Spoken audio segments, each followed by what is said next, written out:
କୁଆଡ଼େ ଯାଇଥିଲ କି? ଭାଇ କଣ ଖବର? ହଁ ରେ ସବୁ ଭଲ। ଆଉ କୁଆଡ଼େ କେମିତି ପଳେଇଲେ ଏଟେ? ଏଠି ଗପ ଶୁଣିବାକୁ ଇଚ୍ଛା ହେଲା ତ କଣ ନୂଆ ଗପ ଗୋଟେ କରୁଛ କାଳେ? ହଁ ଲେଖୁଛି ଗୋଟେ ଗପ 575 ପେଜର ଶୀଘ୍ର ପାଖକୁ ହେଇଯାଉ ଗପଟା ହେଇଯାଉ। ଏବେ ଗପ ଗପ କହିହବନି। ଆମେ ଏତେ ଦୂରରୁ କାହିଁ କେତେ ବାଟରୁ ଆମେ ଆଇଛୁ ଗପଟା ଶୁଣିବା ପାଇଁ ତମେ ଫେରେଇ ଦବ ତେଲ ପଇସା ଦିଆ ପଡେ। ହବନି ତ ପଛରେ ନା, ନା, ବସି ଅଛି। ଶୁଣିକି ଯିବୁ। 575 ପେଜ କହିଲା ବେଳକୁ ଲେଟ୍ ହବ। ହଉ ଆମେ ସକା ପରେ ଶୁଣିବା। ହଉ କହୁଛ ଯେତେବେଳେ ଶୁଣ ଆଉ କଣ। ଗୋଟେ ରାଜ୍ୟରେ ଜଣେ ରାଜା ଥିଲେ। ତାଙ୍କୁ ଭାରି ଇଚ୍ଛା ହେଲା ଶିକାର କରିବା ପାଇଁ। ସେ ଯିବେ ଶିକାର କରିବେ ବୋଲି ଧନୁ ଫନୁ ସବୁ ଧରିକି ସେ ବାହାରି ଗଲେ ଶିକାର କରିବା ପାଇଁ ଆଉ କଣ। ଭାଇ ତାଙ୍କ ନାଁଟା କଣ? ତୁ ଶଳା ଟିକେ ଗପ ଶୁଣିବୁ ତା ନାଁରୁ କଣ ପାଇବୁ? ଭାଇ ଗପ କଣ ରହିଗଲା ଚାଲୁ।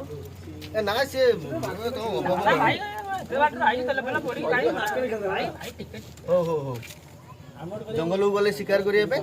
ଶିକାର କଲେ ଧରିକି ଆସିଲେ ଘରକୁ ଆଉ କଣ। 575 ପେଜ ଏଇ ଗପ ପାଇଁ? 575 ତମର ଷ୍ଟାର୍ଟିଂ ପେଜ କହିନି ଶେଷ ପେଜ କହିନି। ମଝି 375 ପେଜ କୁଆଡେ ଗଲା? ମଝି ପେଜ ଆଉ ମଝି ପେଜ ସେ ଶିକାର କରିକି ଗଲେ ସେଥିରେ ଅଛି ମଝି ପେଜରେ ତମର ଅଛି ଡିଗ ଡିଗ ଡିଗ ଡିଗ ଡିଗ ଡିଗ ଡିଗ ଡିଗ।